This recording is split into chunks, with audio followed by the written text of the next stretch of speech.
As internações por bronquiolite aumentaram em todo o país. O crescimento reflete a chegada do período de maior circulação do vírus sincicial respiratório, que é responsável por 75% das bronquiolites e 40% das pneumonias em crianças de até 2 anos. E segundo o Ministério da Saúde, nas regiões Sudeste e Sul e no Distrito Federal, os aumentos de casos entre 2022 e 2023 variam entre 19% e 35%, com destaque para a capital do país, com mais de 35% de aumento. Alagoas e Sergipe se destacam com um aumento percentual acima de 100%, ou seja, é preciso adotar ações de prevenção e conscientização com urgência. Para entender melhor o que a gente precisa fazer, vamos conectar agora com o Dr. Renato Kifuri, que é vice-presidente da Sociedade Brasileira de Imunizações. Doutor, boa tarde, seja muito bem-vindo aqui ao Conexão Record News mais uma vez.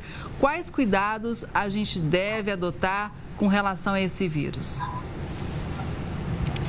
Bom, vírus são sempre motivos de preocupação, especialmente essas viroses respiratórias, né? Boa tarde, Kelly, a todos vocês que nos acompanham da Record News. Hoje a gente convive, nesses últimos anos, com 3 vírus que vêm surgindo em ondas nos diversos locais do país: o vírus da influenza, o vírus da gripe, o vírus da Covid-19 e o vírus sincicial respiratório, VSR. Esses 3, especialmente quando eles circulam ao mesmo tempo, trazem um enorme impacto aí no serviço de saúde, no número de consultas, nas hospitalizações. E na pediatria, o VSR, sem dúvida, ele é o campeão. É aquele que mais se destaca em termos de visitas a serviços de emergência, quadros de bronquiolite, pneumonia. Nas crianças pequenas, ele é o nosso principal inimigo. Todo ano a temporada dele começa por aí, lá para o outono, precedendo o inverno, de algumas diferenças nas regiões do país, mas este ano em particular, a gente está assistindo um aumento, um incremento ainda maior da circulação. É hora de muita atenção mesmo, você tem tudo razão.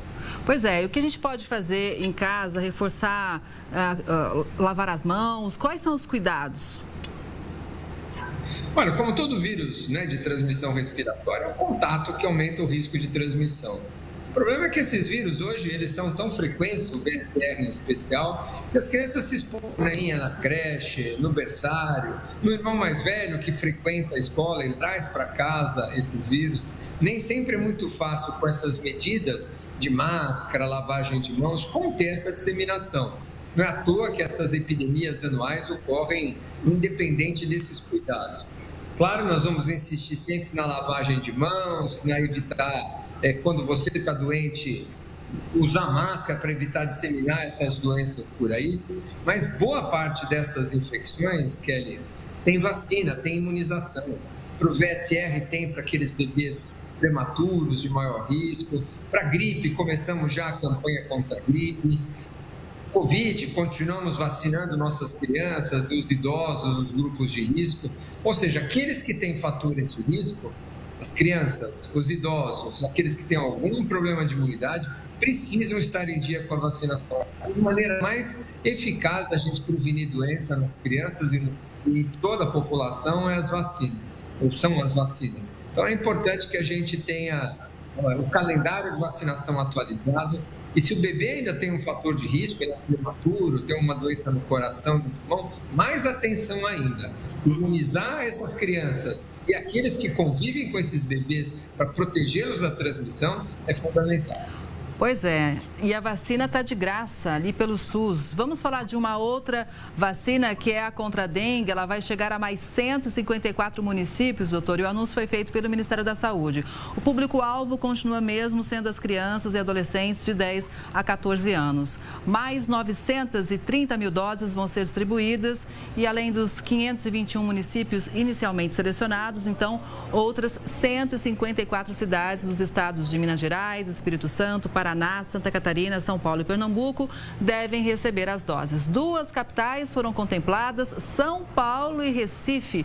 Além disso, outras 668 mil doses que estavam para vencer serão redistribuídas e o motivo é a baixa adesão à campanha. A gente lembra que no Brasil, mais de 2.323.000 casos prováveis foram registrados e 830 mortes também. Olha só, gente morrendo e vacina parada no posto, né, doutor? Infelizmente, nós recebemos uma quantidade muito pequena de doses de vacinas de dengue, que é 7 milhões de doses, que vão ser 6 milhões, que vão ser suficientes para vacinar 3 milhões de brasileiros. Difícil você fazer uma escolha, né, de por onde começarmos a vacinar, quem são os 3 primeiros milhões de brasileiros que devem receber a vacina. O critério utilizado pelo Ministério foi cidades com mais de 100 mil habitantes, que já têm um histórico de dengue há mais tempo, com uma incidência maior da doença. Primeiro foram eleitos esses 500 municípios. Como a adesão, ou seja, a procura não atingiu a meta esperada, mais de 30%, quase 40% só compareceu para vacinar, essas vacinas excedentes vão ser distribuídas agora em outros municípios. Tão importantes quanto aqueles, porque certamente ainda estamos deixando de fora os municípios importantíssimos, mas a quantidade é pequena, não há muito o que fazer. É importante quem está nos escutando saber que quem tem 10 a 14 anos, essa faixa etária, é a segunda idade que mais se interna por dengue. Só perde para os idosos. Mas aí, como a vacina é licenciada só até 60 anos, não é à toa que nós elegemos 10 a 14 anos como a idade ideal para nós começarmos a vacinação contra a dengue. Então, não podemos deixar de vacinar nossos adolescentes. As cidades que estão introduzindo a vacina agora precisam ter uma comunicação eficaz. Não é uma campanha nacional, não é para toda criança brasileira. Infelizmente, isso dificulta a comunicação. Não é uma convocação geral que a gente faz. A convocação tem que ser município por município. E a gente sabe que vacinar adolescente nunca foi tarefa fácil, né, Kelly? Pois é. Diferente da criança, onde os pais passam a mão no filho e levam na sala de vacina, o adolescente precisa ser convencido, ele precisa bater a agenda dele, os compromissos que ele já tem na escola, nas atividades. Então, é importante que esse agendamento aí da família promova essa vacinação o quanto antes, para que a gente possa proteger. A dengue realmente esse ano está batendo todos os recordes de casos graves, de hospitalizações e, infelizmente, de morte também. Então, enquanto a vacina não chega para todos, continua o recado, né? Vamos diminuir os nossos criadouros de mosquito na nossa casa, no nosso domicílio, no nosso condomínio, no nosso telhado. É lá que mora o mosquito, é aí que mora o perigo. Então, 5 minutos por semana, todos nós devemos nos dedicar a procurar focos de mosquito ao nosso entorno, ao nosso redor. Assim, desse jeito, semanalmente, porque você pode colocar depois de uma semana ovos de novo, nós vamos conseguir reduzir a doença. Exatamente. Se informa lá no posto de saúde perto da sua casa se a dose já chegou, não é, doutor? Muito obrigada, viu, pela participação. É sempre muito bom contar com as suas orientações aqui no Conexão. Uma boa tarde, até a próxima. Eu que agradeço, Kelly. Uma boa Páscoa a você e a todos que estão nos acompanhando.